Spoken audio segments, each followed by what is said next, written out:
আজকে আপনাদের কাছে নিবেদন শান্তিপ্রিয় চট্টোপাধ্যায়ের সদ্যভূতের আদ্য নিশি। শুরু হচ্ছে আজকের গল্প সদ্যভূতের আদ্য নিশি।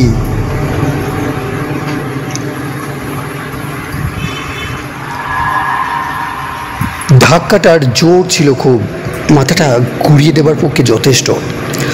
এক ধাক্কায় 7 হাত দূরে ছিটকে পড়ে একেবারে স্থির।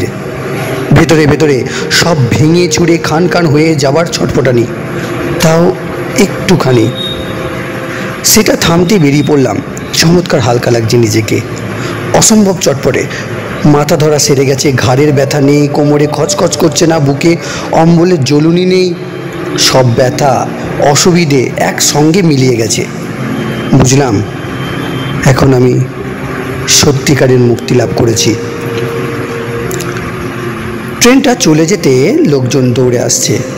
অমনি আমি সুরুৎ করে কৃষ্ণচূড়া গাছের ডালে। 2 মিনিট আগেও আমার পক্ষে এই লগবগে গাছে ওঠা সম্ভব ছিল না। নিজেরই মজা লাগলো। পা ঝুলিয়ে বসে দেখি এক থোকা ফুলের ওপরই বসে আছি। ফুলগুলো আবার হাওয়ায় দুলছে। ব্যাপারটা ঠিক কী হলো বোঝবার জন্যে আমি ওপাশ থেকে আসা আর একটা ট্রেনের সামনে দাঁড়িয়ে পড়লাম। ট্রেন চলে গেল আমার উপর দিয়ে। আমি যেমন ছিলাম তেমনই রয়ে গেলাম, অর্থাৎ আর আমার হবার আর কিচ্ছুই নেই। স্ফূর্তিতে লাফিয়ে উঠে ওভারের তারে ঝুলে ঝুলে দোল খেতে লাগলাম। একটা ট্রেন আসতেই ঝাঁপ দিয়ে তার কাউ ক্যাচারের ওপর বসলাম। ট্রেন ছুটছে, আমি দিব্যি বসে রয়েছি ঝোড়ো হাওয়ার মধ্যে, হাওয়ায় হয়ে। এত মজা আগে কখনো পাইনি। দূরে দেখি এক বুড়ি গোবর কুড়োচ্ছে লাইনে গা ঘেঁষে। গাড়ি থেকেও জোরে ধেয়ে গিয়ে ঝড়ের মতো হাওয়া দিয়ে বুড়িকে ঠেলে সরিয়ে দিলাম, নইলে ধাক্কা খেত। একটু একটু কষ্ট টের পাচ্ছি এবার, একেবারে অন্যরকম কষ্ট। কেউ যেন আমাকে শুষে নিচ্ছে। আমি খইতে শুরু করেছি। সর্বনাশ, এই খেলা আর নয়। আবার উড়ে এসে কৃষ্ণচূড়ার ডালে এসে কা কা করে চেঁচাতে লাগলো। ভারী বিদঘুটে ব্যবহার তো। আমি জায়গা বদল করে ঝাঁকড়া একটা পাকুড় গাছে চলে এলাম। ঘন ছায়ার মধ্যে বসে বেশ আরাম লাগলো। অনেকক্ষণ চুপ করে বসে থাকার পর বুঝে নিলাম যে দিনের আলো আর তাপ আমার সহ্য হবে না।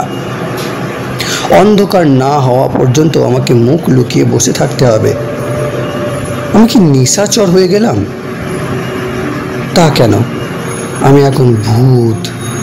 ভূত হওয়ার সুবিধেগুলো কিংবা মজাগুলো আমাকে শিখে নিতে হবে। কিন্তু কে শেখাবে? নিজে নিজে শিখতে গিয়ে কোথায় কি বিপদে পড়ি তার ঠিক আছে? বিশাল গাছটার ফাঁকে ফাঁকে ঘুরে দেখে নিচ্ছি কত রকম জীবজন্তু থাকতে পারে, কীটপতঙ্গ। একবার আম পাড়তে উঠে ডালে চড়ানো সাপ দেখেছিলাম। নারকেল গাছে কাঁদির খোলের মধ্যে তেঁতুলে বীচের সংসার। কি সাংঘাতিক! ভাবতে ভাবতে নিজেরই মনে হেসে ফেললাম। ভূতের আবার কাকে ভয়? তাকে কামড় দেবে কোথায়? ঠান্ডায় আরামে ঘুম এসে যাচ্ছিল। এসব বকেয়া ঘুম মনে হয়, নইলে ভূতেরা ঘুমোয় বলে কখনো শুনিনি। তাদের কাজ করতে হয় না, দৌড়ঝাঁপের বালাই নেই, আর বোধ হয় খাবারও দরকার নেই। সে কখন দুপুরে টিফিন খেয়েছি, সন্ধে পেরিয়ে রাত হয়ে গেল, এখনও খিদে পেল না। তাহলে ভালোই হলো, 4 বেলা খাওয়ার পাটটা চুকে গেল। হঠাৎ বাড়ির কথা মনে পড়ল। এতক্ষণ নিজের খেয়ালই ছিলাম। ছি ছি ছি ছি, বাবা মা বোন সবাই ভাবছে নিশ্চয়। বাড়ি ফেরার সময় অনেকক্ষণ পার হয়ে গেছে। আগামী রবিবার বোনকে দেখতে আসবে, 100-5 টাকা নিয়ে ফিরছিলাম সেই জন্যে। সেটা তো মাকে দেওয়া হলো না। তড়ি ঘড়ি করে নেমে এলাম। লাইন থেকে বডি সরিয়ে ফেলেছে, আশেপাশে কোথাও কিচ্ছু নেই। পাথরে ফাঁকে ফাঁকে 2-4টে খুচরো চোখে পড়ল। টাকা, মান্থলি টিকিট, আই কার্ড সমেত আমার দেহটা চালান হয়ে গেছে। অসহায় হয়ে ভাবছিলাম কি করি। পাশেই যেন কেউ ফিস ফিস করে কিছু বলল। প্রথমে খেয়াল করিনি, খুবই দুর্ভাবনায় রয়েছি। আরেকবার ফিসফিসানি শুনে পাশে তাকালাম, কেউ নেই।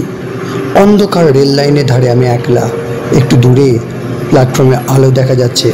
পুরনো অভ্যাস মতো আমার ভয় ভয় করতে লাগলো। গেঞ্জির তলায় পইতে ছুটে গিয়ে হাতে কিছুই ঠেকলো না, এমনকি নিজের হাত পা শরীর কিছুই দেখতে পেলাম না। আর তখনই শুনতে পেলাম, তুমি অশরীরী, আমিও। তুমি আমাকে দেখতে পাবে না এখন। এই অবস্থায় 6 মাস কাটালে তবেই পারবে। তুমি আমার কথা শুনতে পাচ্ছ তো? বললাম, পাচ্ছি। তুমি আমায় দেখছো কি করে? আমার তো দেহই নেই। তুমি এখনো তোমার নিজের রূপেই আছো, আমি সেটাই দেখছি। আর শোনো, তোমায় কিচ্ছু বলতে হবে না। আমি তোমার ভাবনাও শুনতে পাচ্ছি। আমি ঘাবড়ে গিয়ে বললাম, তাহলে তো তুমি সবই জানো, আমি কি করব বুঝতে পারছি না। তোমার দেহ এখন স্টেশনের শেষে জিআরপি থানায় নিয়ে রেখেছে। ওখান থেকে মর্গে নিয়ে যাবে কাটা ছেঁড়া করতে, যাকে বলে পোস্টমর্টেম। ইতিমধ্যে তোমার ঠিকানায় খবর চলে গেছে। মুদ্রাপরাশগুলো ভালো হলে বডি ফেরত দেবার সময় তোমার জিনিসপত্র, টাকা পয়সা, বাড়ি লক পেয়ে যাবে। নইলে শুধুই উদুম দেহ। একটু চমকে উঠলাম। পুরনো সংস্কার বাড়ির জন্যে আবার ভাবনা হচ্ছে।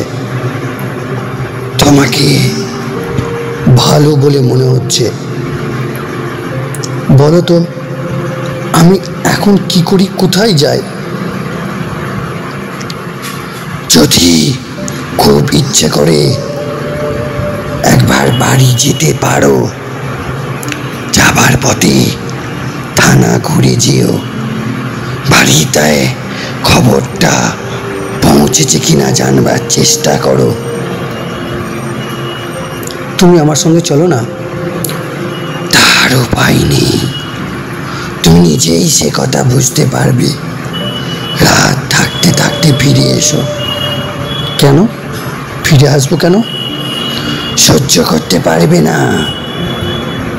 তাছাড়া রাতই হলো আমাদের ঘোরাফেরার সময়। আমাদের সময়? আমরা কারা? কায়াহীন ভূতেরা? তাহলে আমার বাবা মা বোন সব কেমন গুলিয়ে যাচ্ছে। তোমার অত ভাবার দরকার নেই। থানা হয়ে চট করে বাড়ি ঘুরে এসো। ফিরে এলে আবার কথা হবে, আবার কথা হবে। তোমাকে দেখতে পাবো কোথায়? আমি তোমায় ঠিক খুঁজে নেব। তুমি কিন্তু বাড়িতে আটকে থেকো না।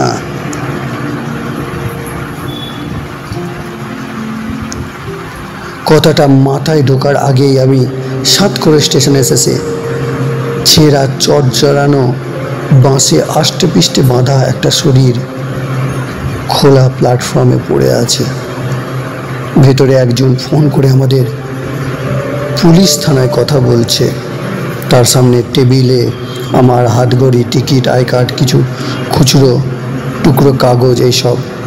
টাকাগুলো চোখে পড়লো না, নির্ঘাত হাফিস করে দিয়েছে। কাগজ কাঠ উল্টে পাল্টে দেখি সে আমার নাম ঠিকানা বলছে। ওপারে বোধ হয় ফোন নাম্বার জিজ্ঞাসা করলো, উত্তর গেল না, ফোন নেই মনে হচ্ছে। আপনারা মেসেঞ্জার পাঠিয়ে তাড়াতাড়ি খবরটা দিয়ে দিন। থানা থেকে আমাদের বাড়ি কাছে, পুলিশ যাওয়ার আগে আমি যেতে চাই। কি আশ্চর্য, পরের মুহূর্তেই আমার বাড়ি যেন ভূতের রাজা দিল বর। তাহলে আমিও তার বর পেয়ে গেলাম। ওসব এখন ভাবার সময় নেই। যেমন রোজ ফিরি সেইভাবেই সদর দরজা ঠেলে ঢুকতে গেলাম। ভেজানো দরজা ঠেলে খুলতে পারলাম না, বিশাল ভারী।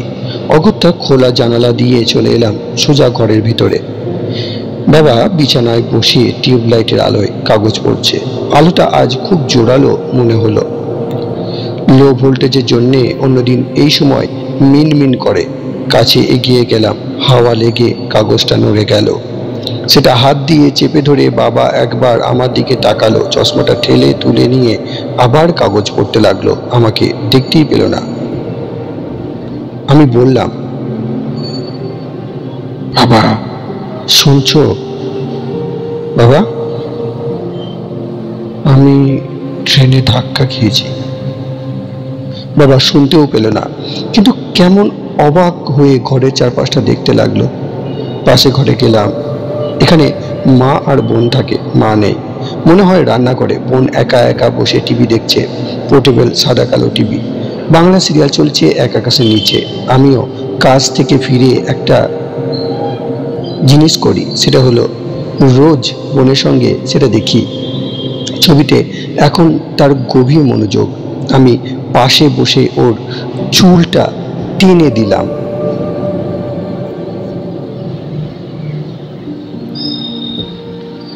ঘুরে তাকালেও না। রোজ যেমন বাড়ি ফিরে গল্প করি তেমন বলতে চাইলাম। মনে হলো আমার সবকিছু মনে পড়ে গেল যে আমি তো এখন বিদেহী, আমার গলাতেও কোনো আওয়াজও নেই। খুব চিন্তিত মনে রান্নাঘরে গেলাম। মা রুটি সেকছিল।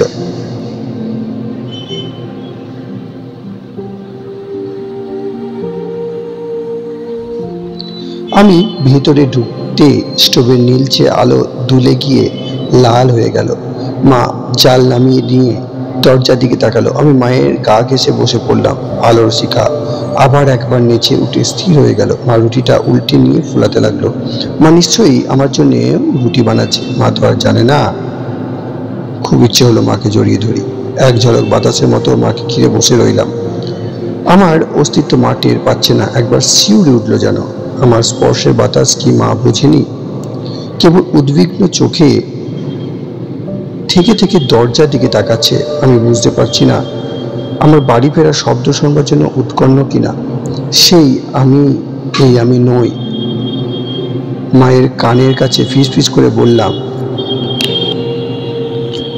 মা, মা, আমি তোমার পাশে গায়ে গা দিয়ে বসে আছি। তুমি আমায় দেখতে পাচ্ছ না? আর কোনোদিন দেখতেও পাবে না। রবিবার বোনকে দেখতে আসছে ভাবতে ভাবতে আসছিলাম। লাইন পেরোতে গিয়ে থ্রু ট্রেনের সঙ্গে ধাক্কা লেগে গেল। বোনের বিয়ের জন্যে আমি আর কিছু করে দিতে পারবো না। এই অপদার্থ ছেলেকে তুমি ক্ষমা করে দিও মা।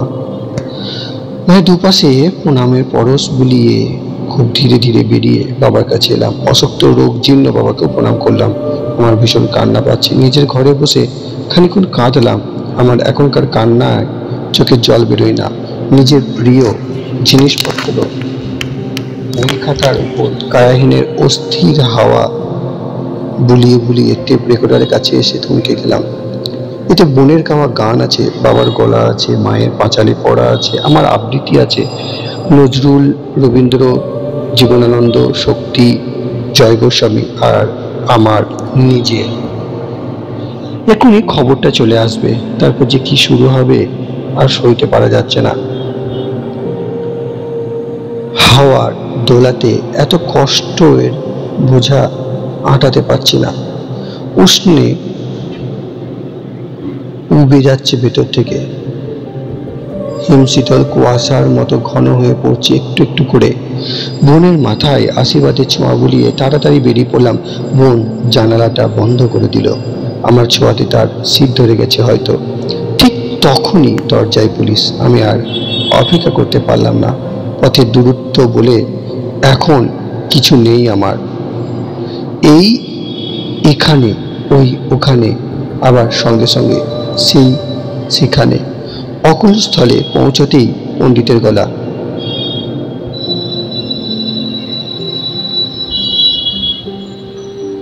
কি পারলে না তো?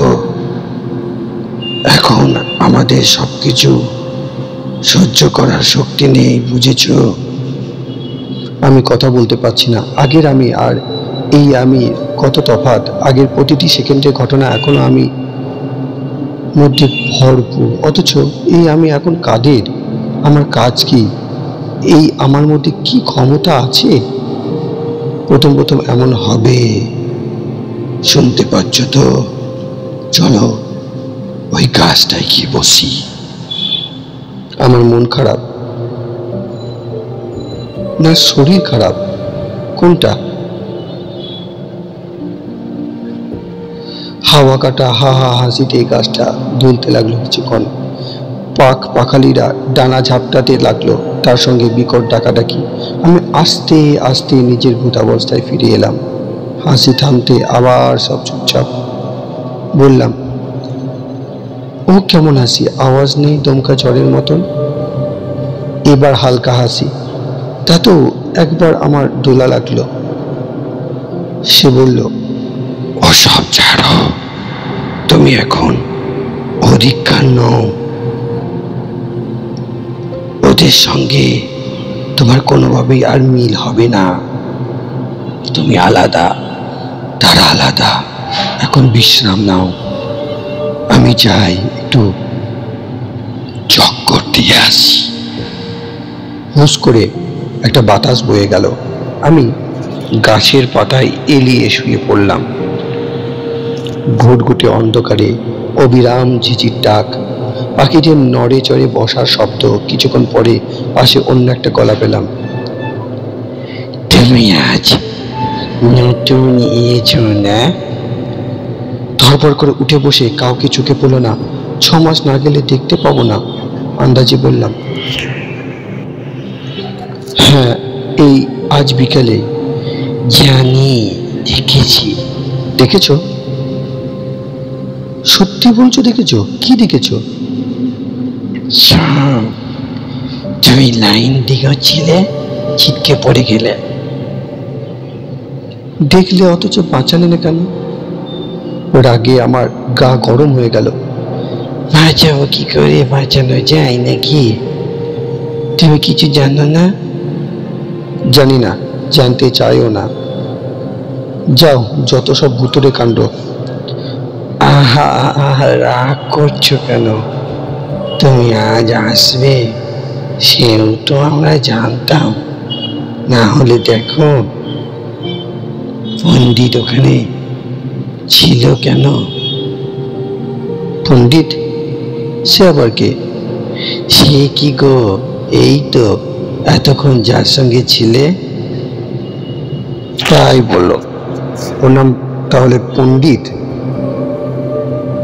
তা জানি না, সবাই ওকে পণ্ডিত বলে আমাদের এই এলাকায়। সবাই ওনাকে মেনে চলি। নতুন কেউ এলে উনি দেখভাল করেন। পণ্ডিত আর কি করেন? ওনার কাজে শেষ আছে নাকি? কোথায় কোথায় ঘুরে বেড়াচ্ছে দেখো কে এখন। যেখানে যত অপঘাত, পণ্ডিত সবখানে। বলতে পারো আমরা সবাই ওর হাত ধরে এখানে আসি। বুঝেছি, পণ্ডিত হলো তোমাদের মোড়ল। ধ্যাৎ, কোথায় মোড়ল আর কোথায় পণ্ডিত? তুমি সেই নেতাজি আর পেঁয়াজির মতো বলছো দেখছি। ভূত হলে কি হয় জিনিসটি বেশ রসিক। ঘুম তো আর এখন জরুরি নয়, এর সঙ্গে গল্প করে কিছু জেনে নেওয়া যেতে পারে। বললাম, আচ্ছা, এই ভূত হয়ে তুমি কেমন আছো? মানে তোমাকে কি করতে টরতে হয় এই আর কি? করবো আবার কি, যা মনে হয় তাই করি। এখানে ওখানে ঘুরে বেড়াই, বেঁচে থাকতে বেশি কোথাও যেতে পারিনি। এখন আঁশ মিটিয়ে ঘুরি, কিন্তু মুশকিল কি জানো, কিছু মনে থাকে না। হয়তো একই জায়গায় বারবার চলে গেলাম। তাতে অসুবিধে কি? তোমার তো খরচা বলে কিচ্ছু নেই, হুসহাস করে চলে যেতে পারো। থাকা খাওয়ার ঝামেলা নেই, নির্ঝঞ্ঝাট উড়ে বেড়াও। তুমিও পারবে আর 4-5 মাস থেকে, তখন সবকিছু সরগর হয়ে যাবে, একেবারে যথা ইচ্ছা তথা যাও। এখন পারবো না। এই রে, পণ্ডিতকে জিজ্ঞেস করে নিও। আমি যতদূর জানি 6 মাস পর্যন্ত তোমার আগের কথা সব মনে থাকবে। ততদিন তুমি বেশি দূরে যেতেই পারবে না। আর 6 মাস হয়ে গেলে? তখন আস্তে আস্তে ভুলতে শুরু করে দেবে।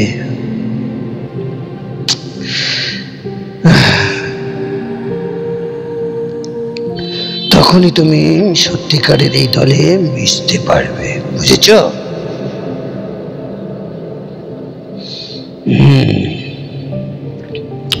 আমার অসুবিধা নেই, আমি এখনই সবার সঙ্গে মিশতে পারি।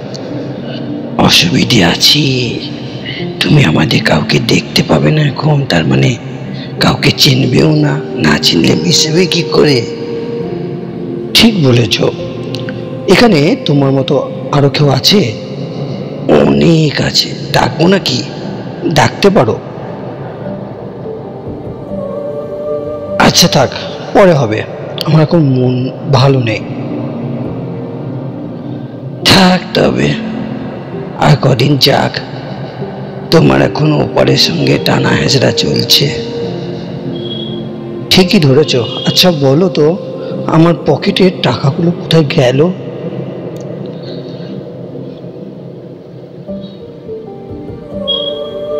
নিঘাস ওদের ভোগে গো।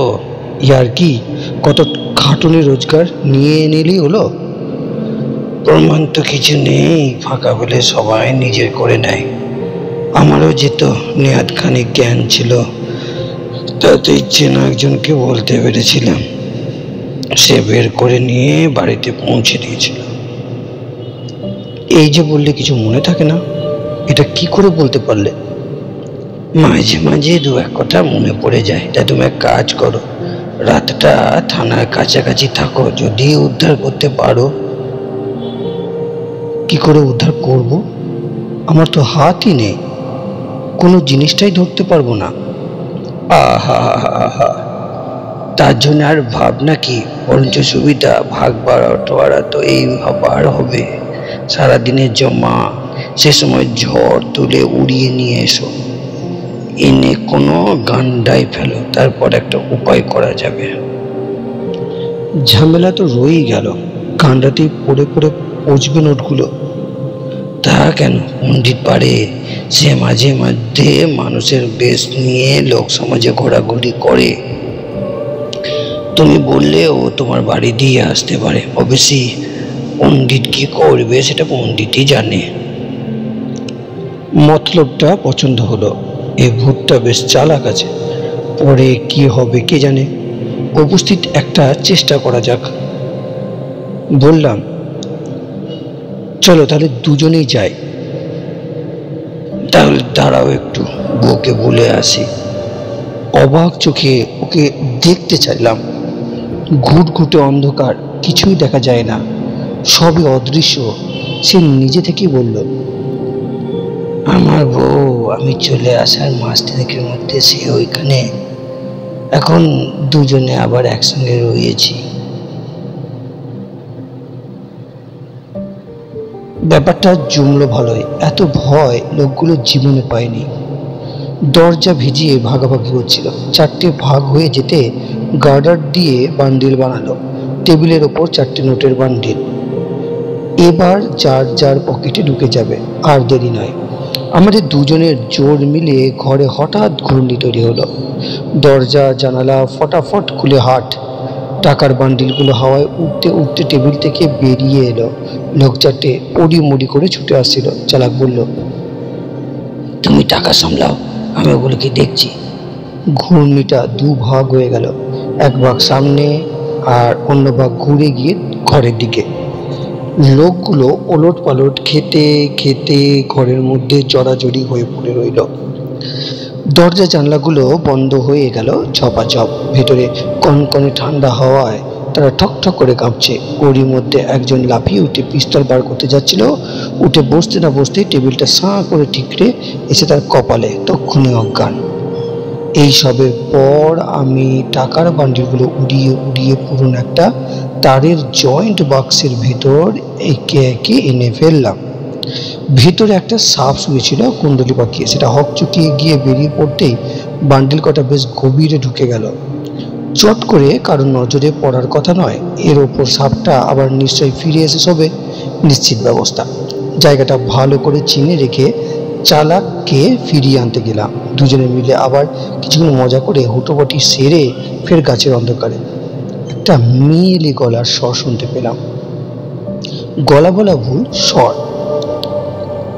যদি দেখছি তোমার হুজ্জুতি করার শখ মেটেনি। চালাক বলল, বউ আমাকে বলছে। আমি চুপ করে জিরোচ্ছিলাম। বুঝেছি। আপনি কিছু মনে নেবেননি, এই লোকটার খুব মাথা কামে ধার ছিল। যখন তখন চিল্লাতো আর হুজ্জুতি জুড়ে দিত। বেকার, এপারে এসেও দেখছি বদলায়নি। চালাক ভূতের বউ কথা বলে বেশ মজার। ভূতের বউ মানে তো পেতনি। এদের দেখতে কেমন কে জানে।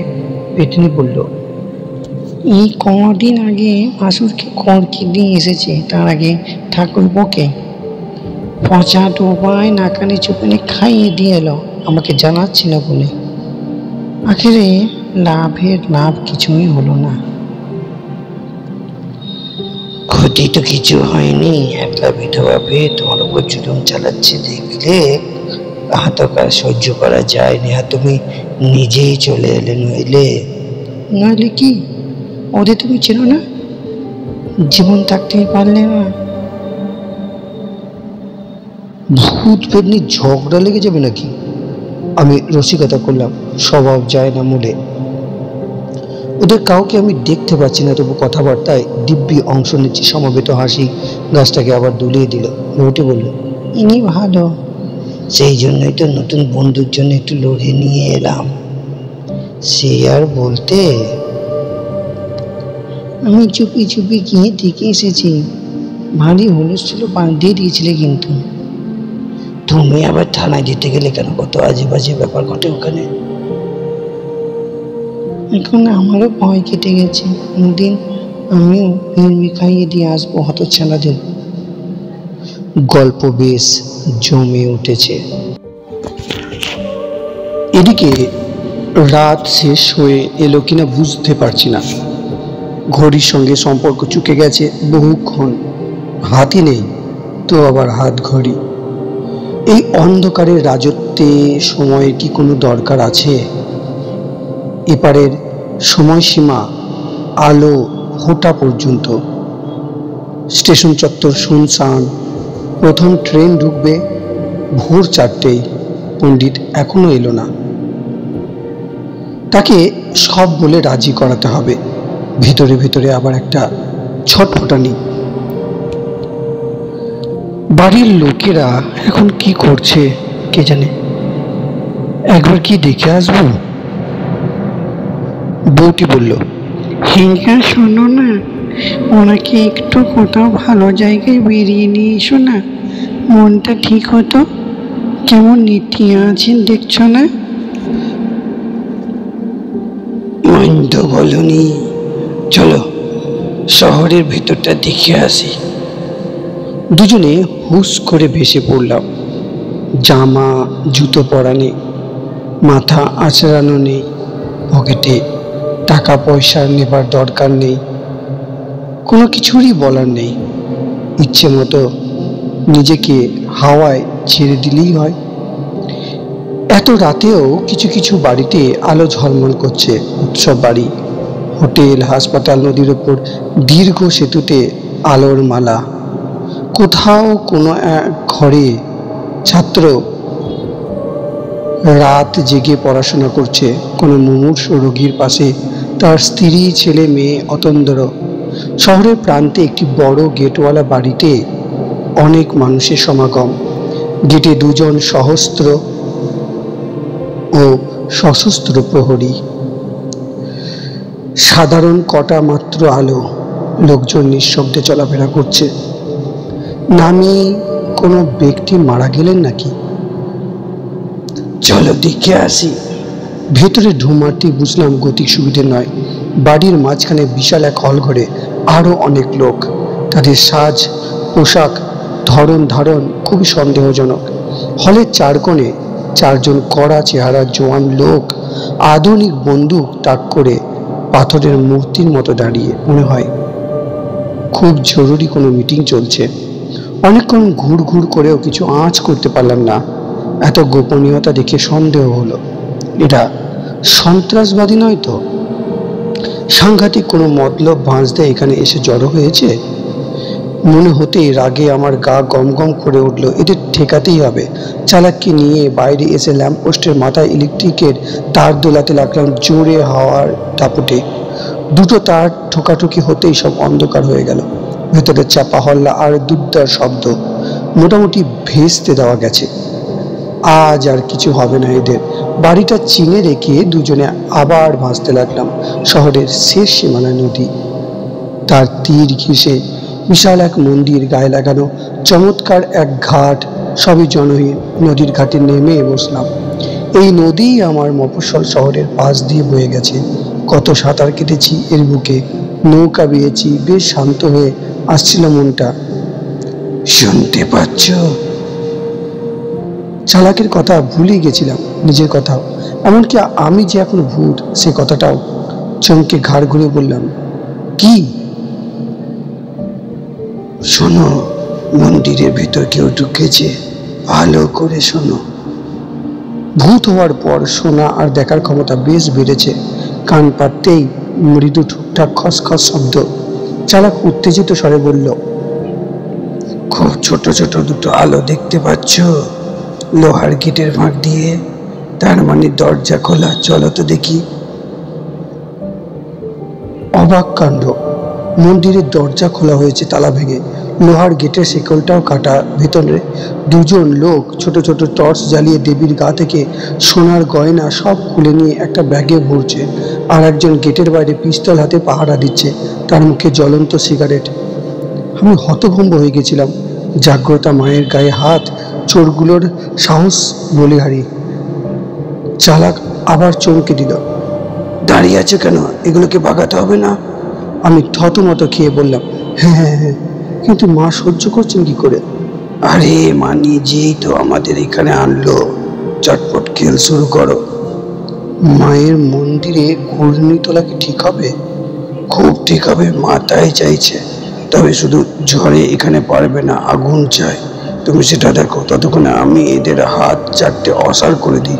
বেশিক্ষণ কিছু পারবো না, আমার শক্তি শেষ হয়ে যাবে। তুমি শিগগিরই আগুনের বন্দোবস্ত করো। প্রায় সঙ্গে সঙ্গেই মন্দিরের ভেতরটা কনকনে ঠান্ডা হয়ে গেল। লোক দুটো বরফের ছাঁয়ের মতো ধূপ ধূপ করে পড়ে গেল বেদি থেকে। আমি বেদির নিচে জ্বলন্ত প্রদীপটা হাওয়ায় ভাসিয়ে এনে ফেললাম এক্ষণে জমা করে রাখা শুকনো শালপাতার ঝুড়িতে। কিছু পাটকাঠি ছিল, তাতেও আগুন ধরে গেল। জ্বলন্ত ঝুড়িটা এবার উড়িয়ে নিয়ে বাইরে লোকটার গায়ে। সে পড়ি মরি করে দৌড় লাগালো। তার পোশাকে আগুন লেগে গেছিল। সে শটান ঝাঁপিয়ে পড়ল নদীর জলে। মন্দিরে ফিরে দেখি পাটকাঠির আগুনে ঘর গরম হয়ে উঠতেই লোক দুটো উঠে বসে ব্যাগটার দিকে হাত বাড়াচ্ছে। চালাক বলল, ব্যাগটা ওড়াতে পারবে? দরকার নেই, ওদের পোড়াও। আগুন লাফাতে লাফাতে এসে পড়লো দুজনের গায়ে। শার্ট প্যান্ট দাও দাও করে জ্বলে উঠলো। লোক দুটো রক্ষা করো মা বলতে বলতে এক দৌড়ে নদীতে ঝপাং ঝপাং করে দুটো শব্দ হলো। আমরা দুজনে বেদির নিচে বসে বসে জিরোতে লাগলাম। ক্ষয়ে যাওয়া শক্তি ধীরে ধীরে পূরণ হচ্ছে। মাকে গয়না পরিয়ে দেওয়ার ক্ষমতা আমাদের নেই, ওগুলো সেরকমই পড়ে থাকলো। দুজনে মিলে প্রদীপ যথাস্থানে রেখে ছড়ানো আগুন সব নিভিয়ে দিলাম। আরো কিছুক্ষণ দেখে হাওয়া তুলে দরজার ভেতর থেকে চেপে বন্ধ করে ঘুলঘুলি দিয়ে বেরিয়ে এলাম নদীর খুব পাড়ে। তখন আলোর আভাস, তড়িঘড়ি গাছে ফিরতে পণ্ডিতে গলা, তুমি তো দেখছি মা করিত কর্মাহে এক রাতে যা কাণ্ড করে বেড়ালে। অবাক হতে গিয়েও হলাম না। পণ্ডিত অনেক উঁচু তলার ভূত, সে সব জানতে পেরে যায়। আমি চুপ করে থাকলাম। চালাকও দেখি কিছু বলছে না। বেশি বাড়াবাড়ি হয়ে গেল নাকি?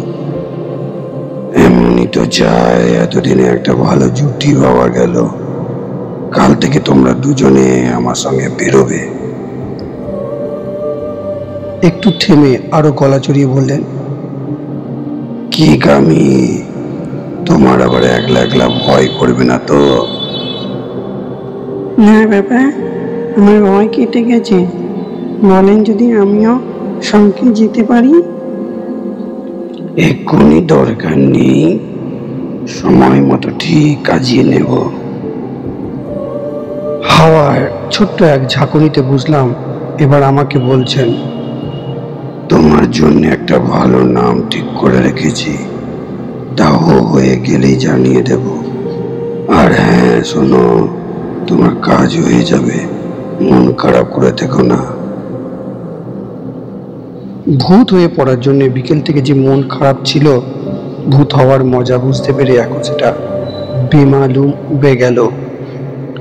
শেষ হয়ে গেল আজকের সমগ্র পর্বটি সদ্য ভূতের আদ্য নিশি। ধন্যবাদ।